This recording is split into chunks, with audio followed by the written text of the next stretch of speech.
Halo, selamat pagi, selamat siang, atau selamat malam buat kalian semua para pecinta si kulit bundar dimanapun berada. Balik lagi bareng kami berdua di sini di podcast Bermain Bola, satu-satunya tempat kita bedah taktik sambil sedikit julid soal hasil lapangan hijau. Betul banget, pastinya barang analisis yang selalu tajam dong. Gila guys, leg pertama babak 16 besar Liga Champions 2026 baru aja kelar, dan jujur otak gue masih berusaha mencerna apa yang terjadi di Santiago Bernabeu semalam.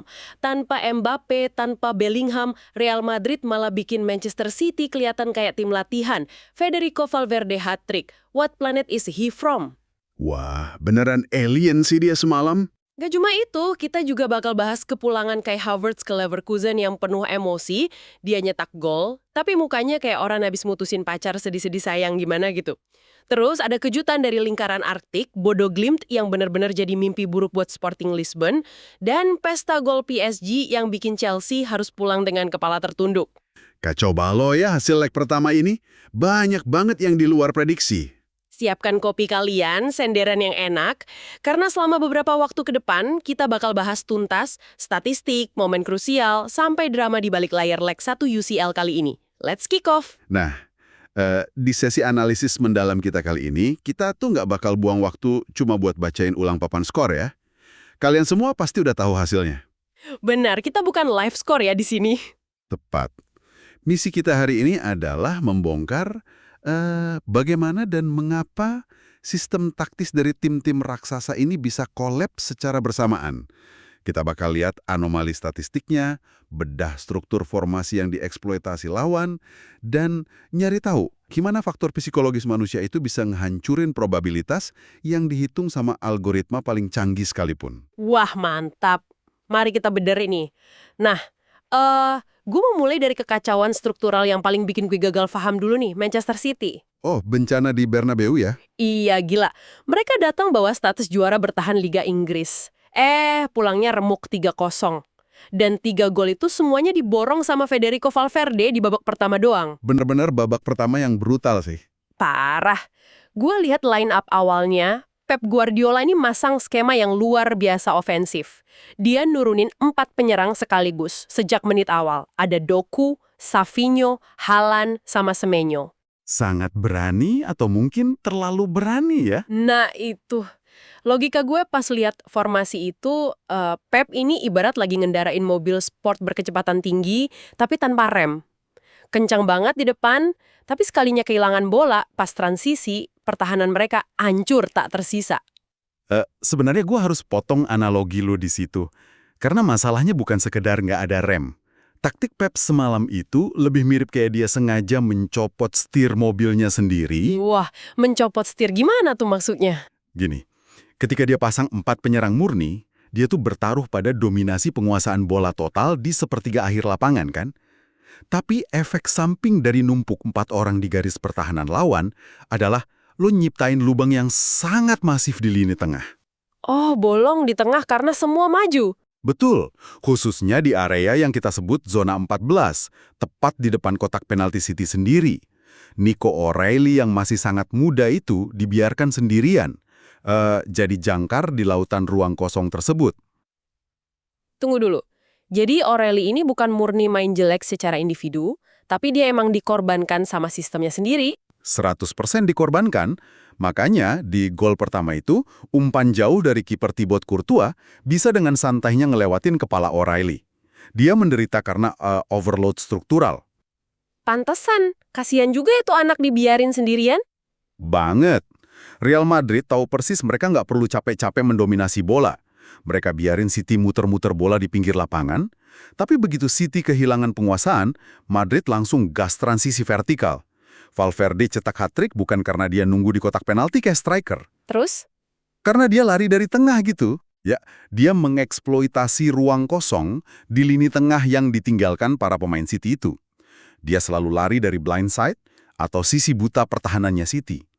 Bahkan, Bernardo Silva abis laga sampai ngeluh kan soal gimana City gagal memenangkan second balls.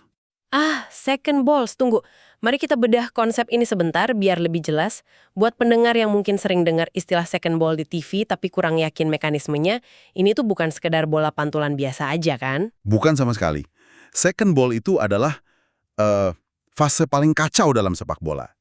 Ini terjadi sesaat setelah duel udara atau tackle, pas bola bergulir bebas dan belum ada tim yang menguasai secara utuh.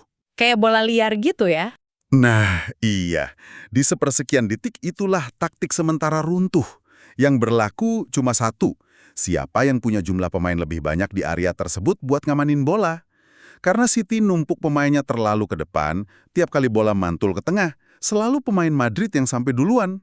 Wah, masuk akal banget. Pantesan tiap ada bola muntah, jersey putih semua yang nyamber. Makanya, Gianluigi Donnarumma sampai terpaksa keluar dari sarangnya di gol pertama. Dan salah antisipasi. Dia tuh nyoba nutupin ruang kosong yang gagal dilindungin sama gelandangnya. Walaupun ya, kita harus kasih kredit dikit lah ke Donnarumma. Di babak kedua kan dia berhasil tuh menepis penaltinya Vinicius Junior. Setidaknya nggak jadi 4-0. Betul, penyelamatan krusial. Tapi ya poinnya tetap, ketika struktur fundamentalnya udah keropos dari tengah, magis individu di depan gawang lawan tuh jadi nggak ada artinya. Bener banget. Nah, dari kegagalan sistemik yang dialami City ini, gue mau bawa obrolan kita ke jenis kegagalan yang berbeda nih. Kegagalan prediksi. Kita geser dikit ke Jerman, laga Bayer Leverkusen melawan Arsenal yang berakhir 1-1. Transisi yang sangat menarik. Karena kalau City tadi adalah contoh runtuhnya keseimbangan taktik, Arsenal semalam itu studi kasus murni tentang gimana tekanan psikologis itu bekerja. Nah gini, sebelum laga-laga ini dimulai, gue tuh baca data dari sebuah simulasi AI, Artificial Intelligence, di Sports Mall. Algoritma superkomputer ini memprediksi Arsenal punya probabilitas juara Liga Champions tertinggi loh. Berapa persen tuh angkanya? Sekitar 22-27%. Mereka bahkan diprediksi bakal ketemu Man City di final.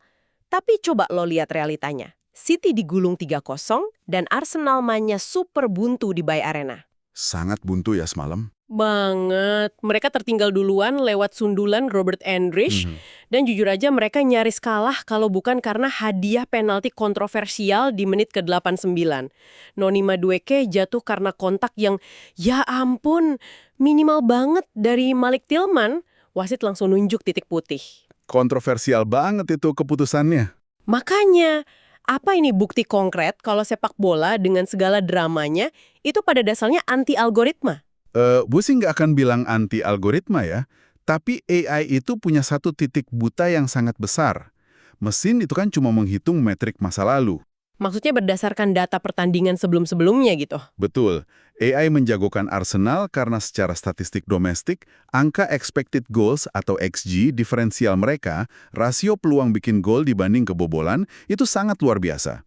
Mesin lihat Arsenal selalu mendominasi penguasaan bola dan field tilt di setiap laga. Tapi pas di lapangan beda cerita ya. Jelas. Karena mesin nggak bisa ngalkulasi hantu-hantu psikologis di kompetisi Eropa. Hantu psikologis kayak tekanan main di stadion lawan yang atmosfernya gila gitu maksud lo? Tepat banget.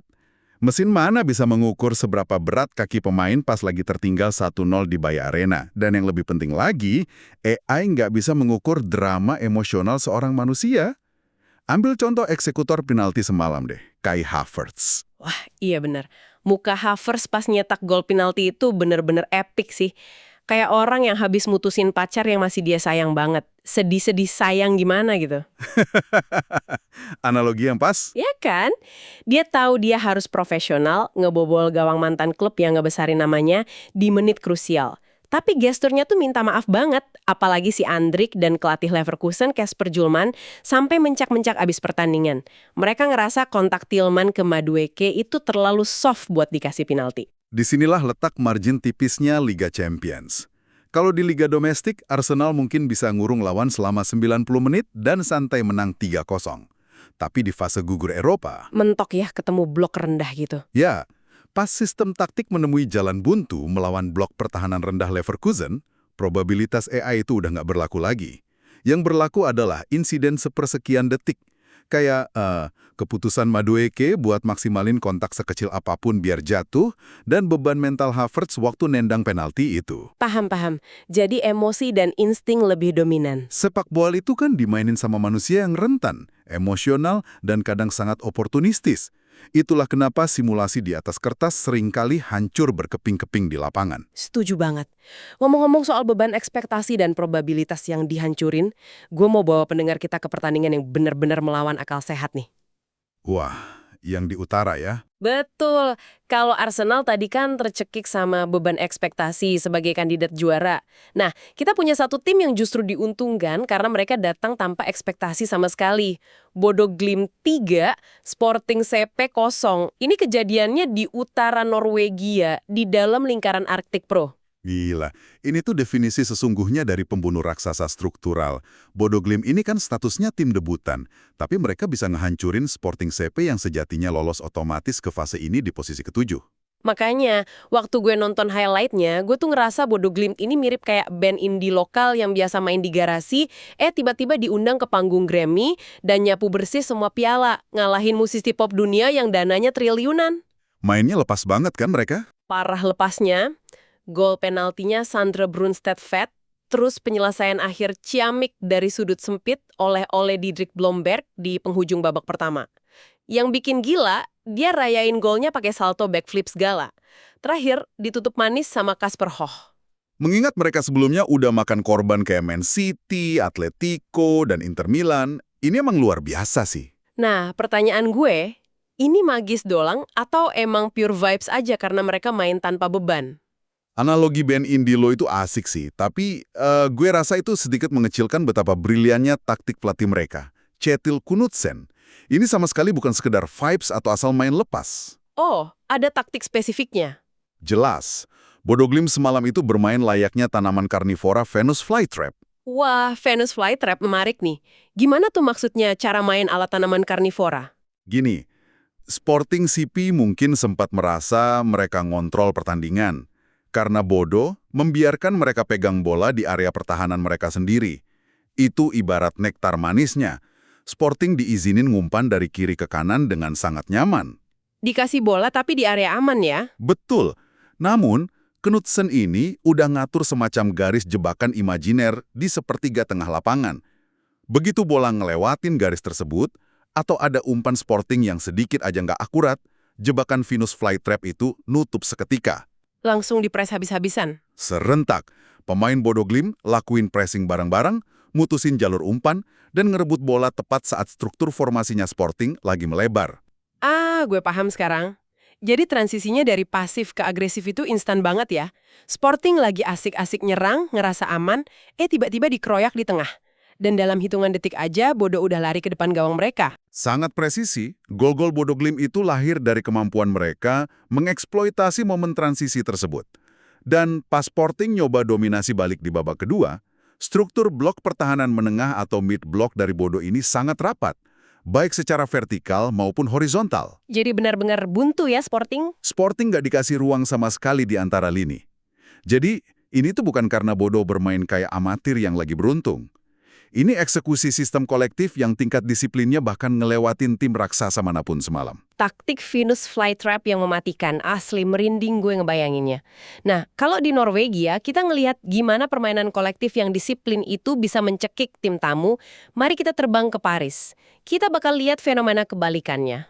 Parc des Princes, bencana buat tim tamu yang satu lagi. Benar. Di Paris ini kita ngelihat gimana sebuah sistem kolektif yang dipaksakan malah jadi senjata makan tuan. Sistem itu menghancurkan tim dalam hitungan menit aja. Drama 7 gol guys. PSG 5, Chelsea 2. Laga yang sangat brutal buat dianalisis dari kacamata pertahanan sih ini. Awalnya seru loh. PSG unggul 2-0 duluan, lewat gol solo briliannya Ousmane Dembele. Dia ngacak-ngacak Cukurella sama Fofana sendirian. Tapi Chelsea sempat bikin penonton netral mikir bakal ada comeback seru. Pas mereka nyamain kedudukan ya? Iya, Malo Gusto sama Enzo Fernandez nyamain kedudukan jadi 2-2. Semuanya kelihatan berimbang banget sampai tibalah menit ke-74 yang membagongkan itu. Kiper Chelsea, Philip Jorgensen, dapat bola di belakang. Alih-alih buang bola biar aman, dia malah milih ngasih operan pendek. Keputusan yang sangat berisiko di momen itu. Umpannya ketebak dong, dipotong sama Bradley Barcola yang langsung ngasih asis ke Vitinya buat bikin gol chip indah. Habis gol itu, mental Chelsea langsung terjun bebas. Kovacic Kvaratskhelia dengan santainya ngehukum mereka pakai 2 gol tambahan. Kelar deh 5-2. Momen di menit 74 itu benar-benar jadi titik nol keruntuhan, baik secara struktural maupun mental buat Chelsea. yang bikin gue makin gregetan ya. Pelatih Chelsea, si Liam Rose Senior, pas konferensi pers malah pasrah. Dia bilang dia yang ngambil tanggung jawab karena emang dia yang instruksiin kipernya buat terus main build up umpan pendek dari belakang. Mempertahankan prinsip sampai akhir, sepertinya. Nah, jadi pertanyaan gue ke lo nih, apa arti dari semua ini? Apakah pakem sepak bola modern yang seolah maksa dan mendewakan build-up pendek dari kiper ini udah jadi penyakit endemik? Kenapa pelatih rela mempertahankan nyawa timnya sendiri di momen genting? Hal yang paling menarik di sini adalah, gue nggak bakal nyebut itu penyakit ya.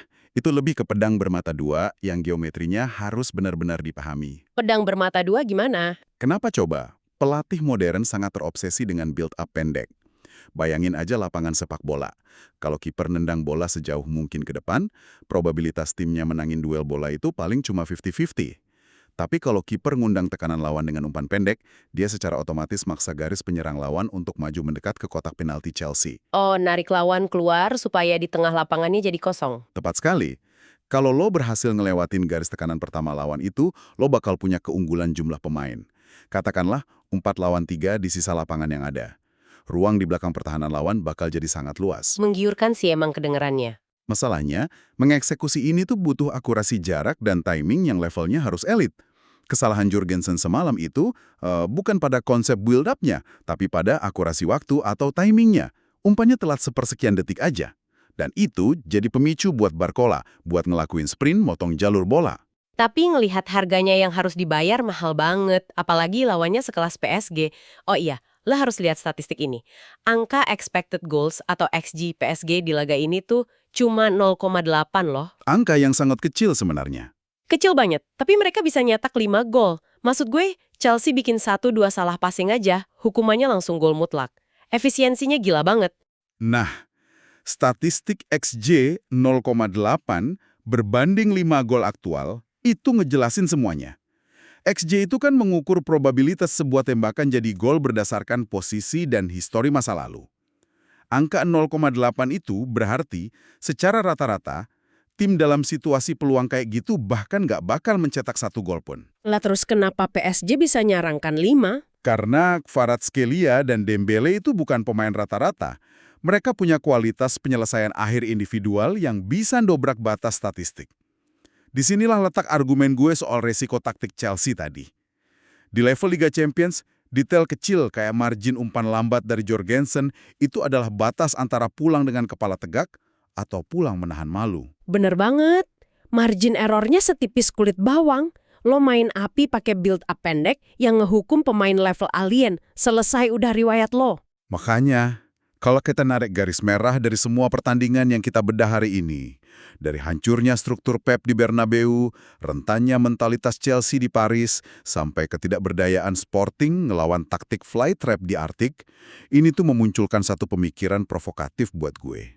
Apa tuh pemikirannya? Selama 1 dekade terakhir, kita tuh selalu disajikan narasi kalau raksasa dari Inggris dan Spanyol itu punya sistem taktik dan finansial yang nggak bisa disentuh liga lain. Tapi ngelihat gimana Bodo Glimt bisa mendikte permainan dan PSG bisa membunuh lewat efisiensi yang nggak rasional, pertanyaannya adalah, apakah era hegemoni absolut tim-tim Premier League dan La Liga di Eropa udah mulai usai? Mungkin konsep tim raksasa di ranah taktis sepak bola modern ini emang udah saatnya kita definisikan ulang. Oke, itu tadi bedah tuntas kita buat 4 laga pembuka leg 1 yang benar-benar di luar nalar. Dari keajaiban di lingkaran Arctic sampai dominasi mutlak Madrid di Bernabeu. Tapi ingat, ini baru separuh jalan. Masih ada 90 menit lagi di markas lawan yang bisa ngerubah segalanya. Bener banget, belum kiamat buat yang kalah. Pertanyaannya sekarang, apa City sanggup ngelakuin comeback terbesar dalam sejarah mereka di Etihad tanpa kebobolan lagi? Dan buat fans Chelsea, apa Stamford Bridge masih punya magis buat ngebalikin defisit 3 gol dari PSG yang lagi on fire? Gue pribadi ngerasa bakal ada satu kejutan besar lagi yang bikin kita semua melongo di leg 2 nanti. Gue juga yakin bakal ada plot twist lagi sih. Nah, menurut kalian, siapa tim yang paling punya peluang besar buat angkat koper duluan?